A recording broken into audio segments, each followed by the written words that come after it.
world outside is held in the soft, velvet embrace of the deepest night. And as you settle into your blankets, imagine a quiet, stone study nestled at the top of a winding tower, where the air is perfectly still and cool. Inside the mapmaker's room, the air is thick with the comforting, heavy scent of aged parchment, dried iron gall ink, and the faint, sweet dust of old travels, all lingering in the space like a soft, invisible blanket. A single candle casts a dim, rhythmic orange glow across the smooth wooden tables and the rolls of vellum, creating a space that is perfectly safe, perfectly warm, and perfectly still. You are invited now to let your own breath slow down to match the steady, peaceful beat of the resting world, and to drift away into the gentle, repetitive motions of the mapmaker's quiet day, feeling perfectly safe and perfectly still.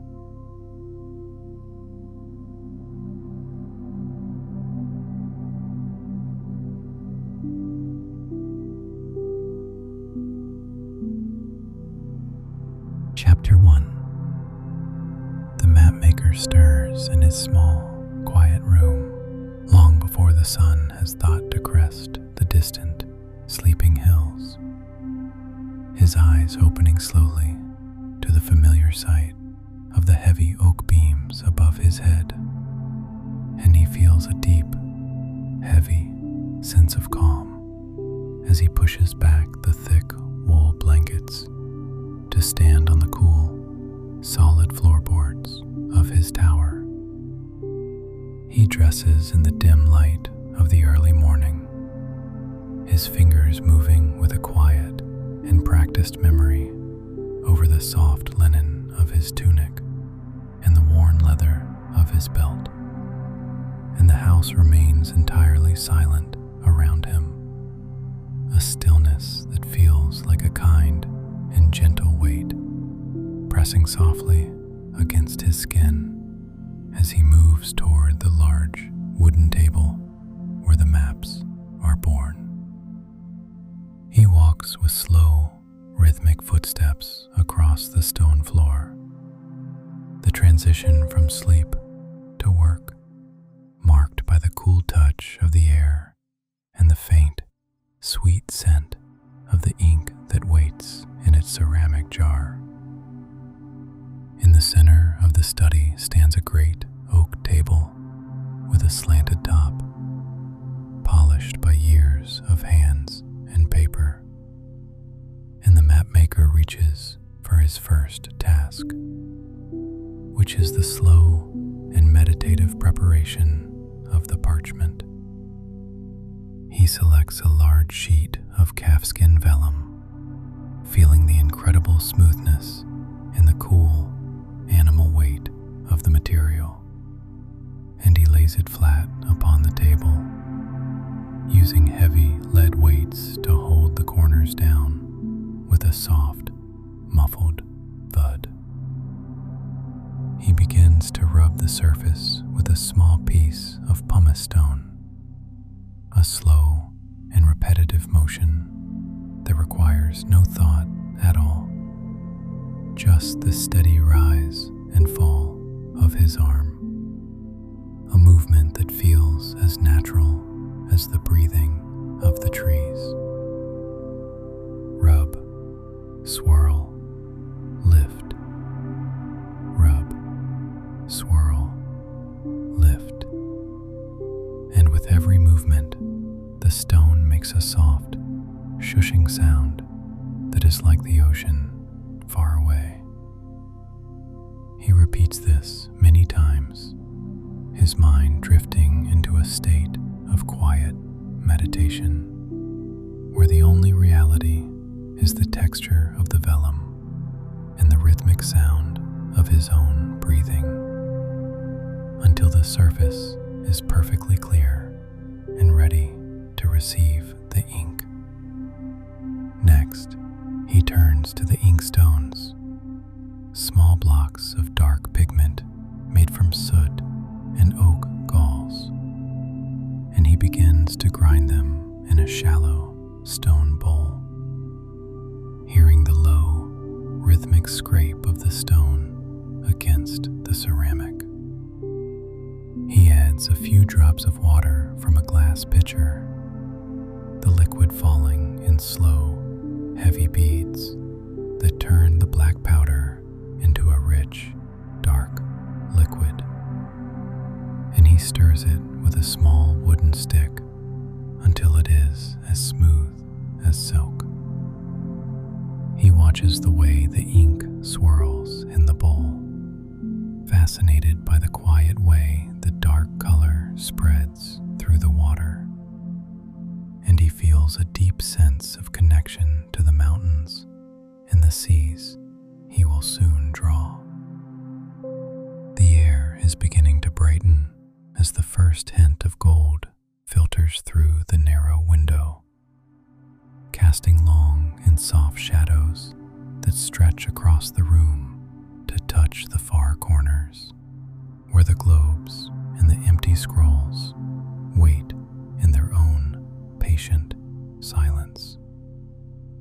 He feels the coolness of the morning air on his face and the warmth of his own steady breath, a perfect balance of sensations that makes him feel grounded and safe, anchored in a moment of time that belongs only to him and the quiet work of the dawn. There is no hurry, no need to rush, for the world is vast and the lines are small. And so he lingers over each small task, checking the points of his silver compass, or simply standing still and listening to the deep, resonant silence of the tower walls. His breath is slow and steady, matching the pace of his hands, and as the world begins to wake with the first soft light, he feels a deep and abiding contentment, knowing that everything is in its place and the day is unfolding exactly as it should. He touches the edge of a quill, feeling the lightness of the feather and the sharp point of the nib. And then he moves to the ruler, the wood feeling warm and familiar. The stillness of the study is like a liquid, filling his mind and washing away any lingering fragments of dreams, replacing them with the solid, comforting reality of the ink and the stone and the wood. He moves with a slow and graceful ease, his body knowing exactly where to go and what to do. And he feels the peace of the tower as if it were his own heart, a steady and calm rhythm that carries him forward into the light. And the ink waits, and the paper waits, and the day begins in silence.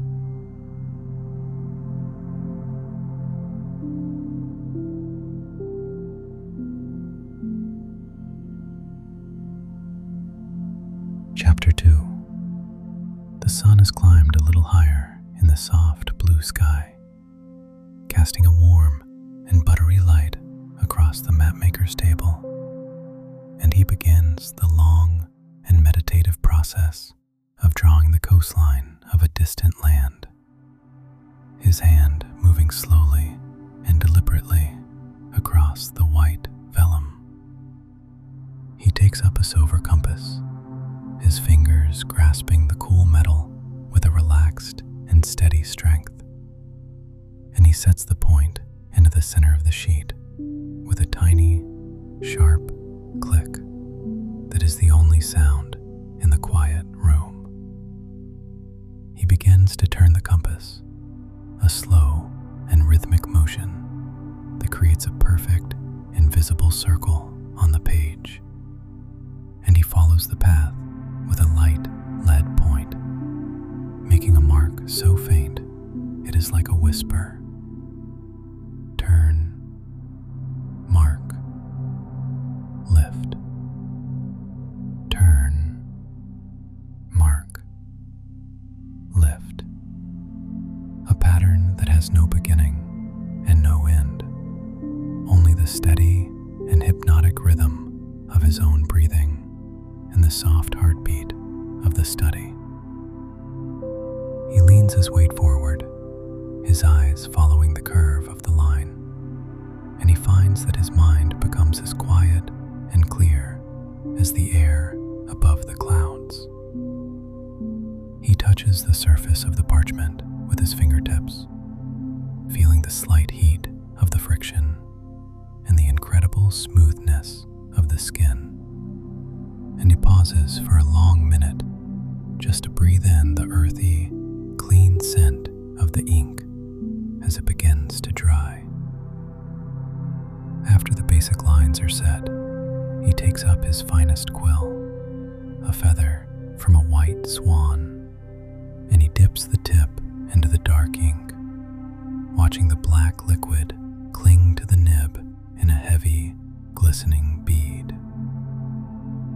He brings the quill to the paper and begins to draw the jagged edge of a cliff, the movement starting in his shoulder and flowing through his arm, a hypnotic cycle that feels like the swaying of tall grass in a summer breeze.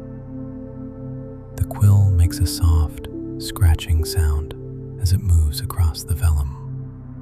Scritch, scritch, scritch.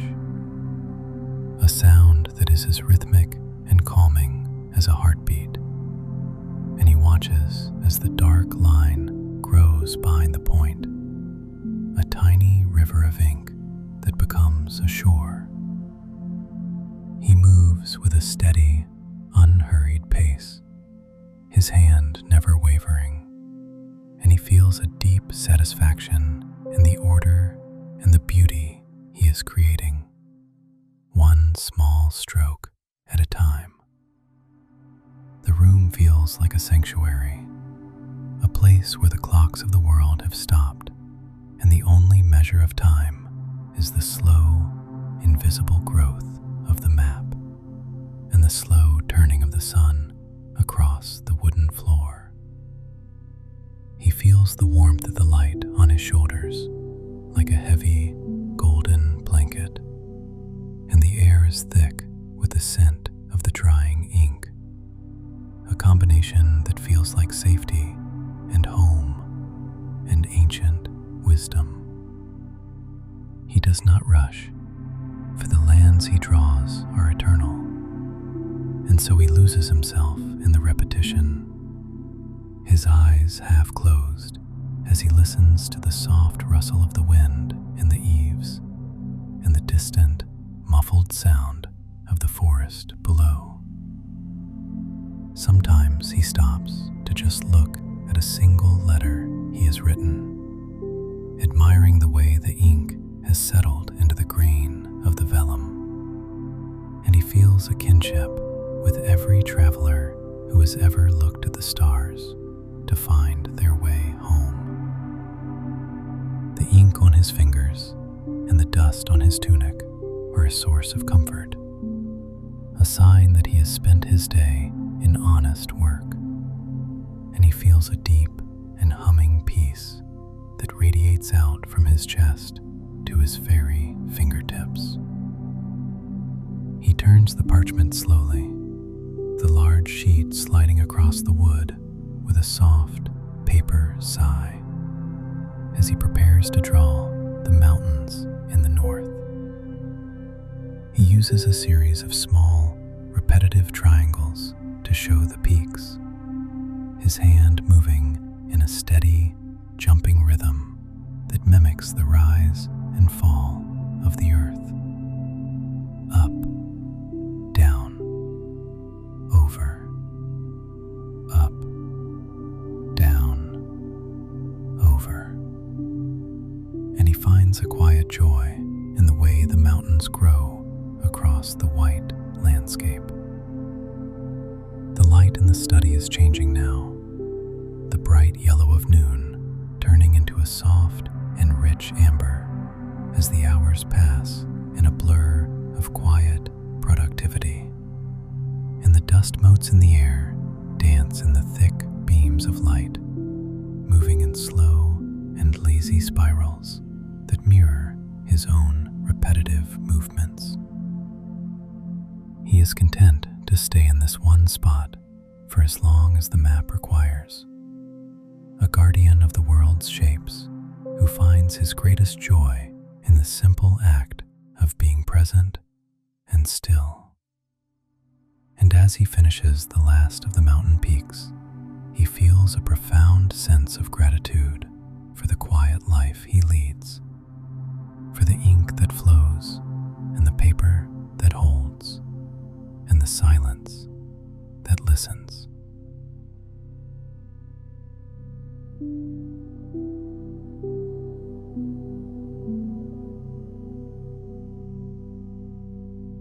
Chapter 3. The afternoon sun has begun its long and lazy slide toward the horizon, the light in the tower turning from a rich amber to a deep, warm purple. And the mapmaker feels a gentle, sleepy fatigue beginning to settle into his bones. A warm and pleasant tiredness that tells him the work of the day is done. He begins the final, quiet tasks of the evening with a body that feels heavy and pleasantly relaxed, moving through the study one last time to gather his tools and return them to their proper places. He cleans his quills and his compass with a soft scrap of linen, wiping away the dark ink and the silver dust until the metal is bright once more. And he places them carefully in their wooden boxes, hearing the small, final click of wood against wood in the quiet room. He gathers the finished maps, the large rolls of vellum feeling solid and heavy in his arms, and he slides them into their leather tubes, each one making a soft, muffled sound as it finds its home on the high stone shelves. He stands for a moment in the center of the room, looking at the empty table where the map lay just a moment ago, seeing the way the shadows have grown long and soft across the wood. And he feels a sense of completion that is as deep as the sea. The air is growing cooler now, carrying the scent of the night air and the first hints of the evening mist that rolls in from the valley below. And the mapmaker breathes it in with a sense of peace, feeling the weight of the day falling away as the world prepares to sleep. He walks slowly back toward his small bed in the corner of the study, his footsteps making a soft, rhythmic thud on the floor. And he sees the first star beginning to twinkle through the narrow window, a tiny diamond of light in the fading blue. He moves with a slow and fluid grace as he prepares for rest, extinguishing the single candle with a small metal snuffer, watching the tiny curl of smoke rise into the air and disappear into the darkness. He undresses with slow and practiced movements, laying his tunic across a wooden stool and feeling the lightness of his body as he steps into the cool, dark space of his bed, where the blanket blankets are waiting for him like a warm embrace. He climbs into his bed, the linen sheets feeling cool and crisp at first, but quickly warming to the heat of his body as he pulls the thick wool blankets up to his chin, tucking them in around his shoulders until he is encased in a cocoon of warmth and safety. He lies there for a moment with his eyes open, looking at the dim outlines of the study, the familiar shapes of the shelves and the globes and the table. His muscles feel loose and heavy, every tension of the day melting away into the soft mattress. And he lets his head sink into the pillow, his thoughts slowing down until they are nothing more than the gentle pulse of his own heartbeat. The silence of the tower is total, a deep and liquid quiet that fills his ears and his heart. And he knows that the ink is dry, the maps are safe, and the world is exactly as it should be, safe and still under the watch of the moon. He closes his eyes and breathes in the faint scent of parchment that lingers on his fingers. And as the tower settles around him with a final, gentle sigh, he drifts off into a sleep that is as deep and nourishing as the lands he has spent his day drawing. He feels the study around him, a sturdy shell of stone and timber, protecting him from the wind and the night.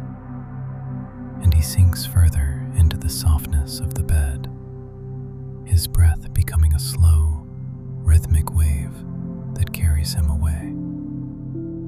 The world is far away now, a distant and hazy place that has no power over the stillness of his room.